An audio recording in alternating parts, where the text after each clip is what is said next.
Shields up, Ironbreakers. Rurikhan here coming at you with another video. Today we're going to be talking about Crimson Desert. I've actually been away from the game for 2 weeks and change. The reasoning behind that is because I went on a family vacation. This time around, I was the one who ended up taking a big schedule hit because this vacation took place right in the middle of my playthrough of both Crimson Desert as well as Monster Hunter Stories 3. And with 2026 being the year that just keeps on giving when it comes to gaming releases that I'm personally interested in, just to give you guys an idea, tomorrow we have Pragmata coming up here on the channel, which is going to be pretty sweet. I've been waiting on that one for quite a while as well. It's just, I have no idea how I'm going to be able to kind of like catch up to the release schedule of 2026 and still be able to, you know, hang out with my kids and do other activities beyond just playing video games. You know, it's a good problem to have, in my opinion. But throughout those 2 weeks, I've kept my ear to the ground when it came to the discourse surrounding Crimson Desert, and it's definitely been very, very interesting because it just goes to reinforce a theory that I've had for quite some time. And that is the fact that there's quite a lot of people involved in gaming discourse nowadays that quite simply, they feel that playing the video game is just like a necessity, something that they have to engage in order to then go online and talk about the thing. Because to them, the actual rewarding part of this hobby is not actually playing the video game, it is going online and having discussions online about the video game itself. The playing part of the video game is just something that needs to get done. And as fast as that can get done as possible, the better. As somebody so aptly put it during one of my live streams, people want to clear games. They're not necessarily interested in playing games. And I feel like Crimson Desert exacerbated that a little bit, but I do feel that the biggest trigger when it came to this particular culture has happened during COVID, because people were locked in their houses. They craved social interaction, and they found that social interaction in social media. What is one of the biggest and most active communities when it comes to social media? Naturally, it is gaming. And therefore, now in gaming, we are just absolutely full of people that see the playing of video games as something that they have to do in order to just be able to be a part of the conversation. It's actually sad because I feel like we've lost a lot of the nuance in conversation when it comes to video games in general. But Crimson Desert just kind of like showed that in spades, because in order for you to be able to talk about Crimson Desert from a position of being someone who is informed, is going to require at the very least tens of hours of investment, ideally likely hundreds. Like, even me, I talk about Crimson Desert. I don't feel like I'm anywhere close to being an authority. I'm only like 50 hours into the game or so, and I'm still in Hernan because I just really enjoy the act of playing the video game. So I'm not in any rush to, you know, go through the main story. Gotta get through the main story super fast so that I can talk about the game. It's like I can talk about the aspects of the game that I'm familiar with.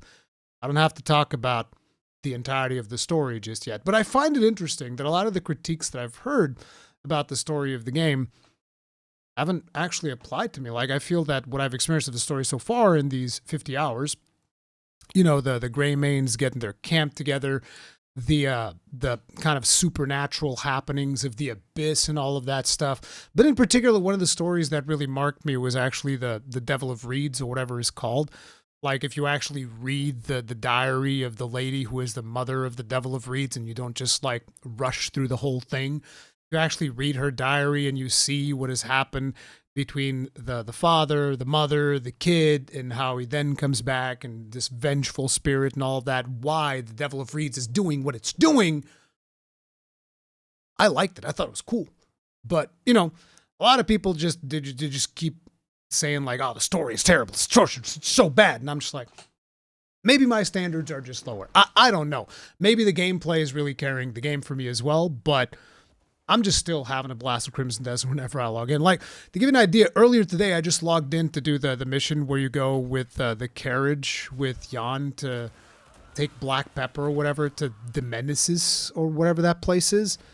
And I thought that was fun. Like, you're just immersed in the world and you're going around on your little thing, taking goods. But I've always liked those types of things, particularly in space games. That's something that I enjoy, like taking goods from one place where you can buy them cheap and then sell them in another place for a lot of money and all that stuff. Even though I don't find that to be as appealing in Crimson Desert, I did like just doing that little mission of going on my little carriage, going and turning in the black pepper. It's just the world and the amount of activities and the breadth activities that you get to do in Crimson Desert are really cool. Now, when I started talking about Crimson Desert, which was like in 2024, I remember telling people, they're like, ooh, this control scheme is... That was like one of my biggest points of feedback whenever I was talking to the people that were at the booth. I was telling them, like, look, this control scheme is...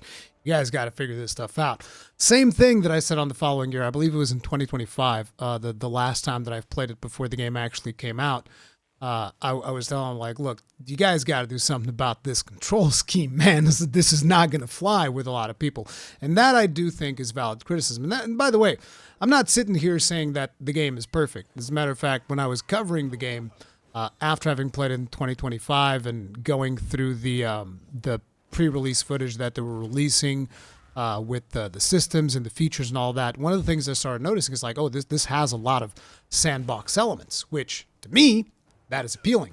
But at the same time, I've come to know that what people expect from open world games is a more traditional theme park experience. Like, people want the Ubisoft experience. Oh yeah, give me like a bazillion markers on the thing so that I can go and complete all of the activities and yada yada yada. And this game does kind of hold your hand a little bit when it comes to quests and stuff like that. So it is a little bit like that, but there's a lot of systems and a lot of stuff that you got to do that is kind of like outside the beaten path. And for someone that just wants to beeline the story, this game's not going to land with them. And I kind of feel like that was what happened with a lot of people early on when they picked up the game. Now, Pearl Abyss has also been patching the game quite a bit, and we're going to be talking about that in today's video. But I don't necessarily think that the patches themselves are what has been changing the opinion of everybody. I mean, sure, patches, improvements, and the cadence that at which they've been fixing the game and all of that, those are definitely factors. But I feel like a lot of the people that are playing the game right now, because the game went from, what was it, like Super Mix, it was at 58% or something like that on Steam, to now being on, what are we at right now? We are at 82% positive, which is considered mostly positive, I think. And we currently have 114,000 players playing. This is on a Wednesday. So it's not even like weekend or anything. And the game's been out for 3 weeks at this point. I kind of feel like the people who are playing the game right now were likely already would have enjoyed the game, because a lot of people came into the game a little bit later on account of the fact that there was the whole review situation. And, you know, whenever a video game takes a hit on reviews, what ends up happening is a lot of people end up not picking up the game. But I feel like a lot of the people that are playing the game right now would have enjoyed the game from beginning. But the fact that Pearl Abyss is putting in the extra effort with the patches and all of that stuff has just gotten those people to be even more invested. And that's why it's been holding on to 100,000 players. Because a single-player open-world game does not necessarily get to retain 100+ thousand daily users throughout 3 weeks. Like, people play the game and then they move on. But 3 weeks in, we're still getting 100,000 players. It had an all-time peak of 276, Jesus, speaking. Sleep deprivation, that's on me. 276,000 people, which is a pretty good concurrent, but to be honest, it could have 1/10 of that for all I care. I would still be playing the game. I think that the game is a lot of fun. I greatly enjoy the game. I'm going to continue playing the game, but it's just been interesting to see like the whole discourse surrounding the game and how it's kind of like shifted. And it's funny because I'm pretty sure that if you go through social media accounts that were just like absolutely slamming the game, you're going to tell me that like 2 quality of life patches changed your opinion, and all of a sudden like, oh no, I'm all in now. It's like, no, bro, you were waiting to see which way the wind was turning, and that's kind of like how you did things, because that's just the way that it goes in social media nowadays in gaming discourse. A lot of people, they just see which way the wind's blowing, how they can get the most engagement, or maybe even have like a contrarian take that's going to stir up controversy, going to get them a couple of X bucks or whatever. And it's sad because we do end up losing a lot of nuance, and strangely enough, we still have a lot of people that are just like silently enjoying video games, which I think that a majority of these 100,000 plus players are actually just, they come home from work, they log into the game, they do their thing, whether that's RKOing a bunch of goblins, whether that's like, going into the abyss, solving puzzles, advancing the main story, whatever happens to be the activity that they find amusing that day, and they just do it and they just play and they don't really engage that much in social media. I almost wish there was a way for us to take discourse back, because it's just sad that it's all just engagement bait nowadays, and FOMO, and people just wanting to be a part of the conversation but not actually wanting to participate in the hobby. It's a strange state of affairs. But getting back on topic, so how's Crimson Desert been doing? Naturally, I just gave you guys some of the stats with the 100,000+ concurrent players and all of that, but it's also sold over 5 million copies 3 weeks in, which is pretty impressive. It's looking pretty friggin' good. And the devs have a roadmap of stuff that they're going to be bringing into the game. I'm going to be going over that like quite briefly here for you guys. Some of the new content and features you can look forward to. They are preparing new challenges so that you can continue testing yourself throughout your journey across Pywel. And I'm just like, bro, what do you mean? What do you mean journey across Pywel? 50+ hours in, I'm still in Hernand. I fought like how many bosses? I fought the monkey boss. I fought the devil reeds. I think that might have been it. I think I've only fought like 2 bosses. I've barely even scratched the surface when it comes to the abyss. There's still so much more to do. It's insane. But one of the things that's been really fun for me, definitely the Gunlands. You guys are probably going to be seeing some gameplay of the Gunlands. But yeah. So another feature you're going to be adding at some point is going to be boss rematches. The powerful bosses you encounter across Crimson Desert are waiting to challenge you once again. With boss rematches, you'll have the opportunity to face off against any boss again, test how much you've grown, and further refine your own combat style through different strategies and approaches. Reblockading. This one, I thought the game already had this, but basically there are these zones that you kind of like free up because they're forts. Like, you have in other games, in other open world games, you go in, you free the fort, and then it becomes kind of like a friendly outpost, so on and so forth. Camps, actually, is the name people call them. But there's a lot of them to free throughout the game. And once you free them, they become free. I thought that they would organically get reblockaded. Apparently that's not a thing, but that is something that is going to be coming down the pipe. Peace is fleeting and darkness does not retreat so easily. Enemy remnants are waiting for their chance to reclaim liberated locations, drive out the forces that have seized these locations once more, and continue proving the strength of the Greymanes. Now, this next setting is something that I'm not particularly happy about, which is difficulty settings. Difficulty settings feature will be added so that everyone from new Greymanes to the more advanced can enjoy the adventure at the level that suits them best. You'll be able to choose from easy, normal, and hard difficulty. We're also working on a new combat-focused content, so stay tuned. I think that combat-focused content might be something like a boss rush. I don't know, something along those lines. Maybe mix in some roguelite elements. Usually a lot of developers end up doing this, and considering how much development effort the team appears to be putting behind the game, I see that as being a possibility, like some type of roguelite content. It's interesting because before the release of the game, like a while back, even as far back as the second time that I went to Gamescom, I was told that a potential co-op mode was not necessarily out of it was not necessarily out of the books. This was something that the team would consider, because initially when Crimson Desert was being developed, they actually talked about the game being co-op, because it started as an MMORPG. Then they were like, actually it's going to be single player, but it's going to have co-op as well. And then they eventually removed co-op to focus on the single player experience. But they still had it on their website for the longest time that it was going to be like a co-op experience. And when I asked about this at Gamescom, I remember the guy there who was one of the community managers, he mentioned that, like, well, the team right now is focused on this and they're releasing this, but depending on what the community feedback, if co-op is something that is much demanded by the community, that is something that the team is potentially able to do. And I remember that shortly after the release, this was actually like a rumor that they might implement a co-op setting. So that might be something that happens, but I don't know if they're including that on the new combat-focused content, whatever. But Going back to the difficulty discussion, you guys would be like, okay, Rurikhan, is it really going to be the whole difficulty thing? Like I've always said, the biggest problem with implementing difficulty modes is that whenever you are balancing for 3 different difficulties, it puts a lot more strain on the team in order to make like one good balanced difficulty. And what ends up happening is, and this is true for like 90% of video games that I've played, if not even 99%. Normal mode ends up feeling too easy, and hard mode sometimes ends up feeling like big bloated HP pools, sponges, etc., etc., etc. On the other hand, though, considering that they've already nerfed a lot of the existing bosses in the game, because a lot of people are saying, oh, this is too hard.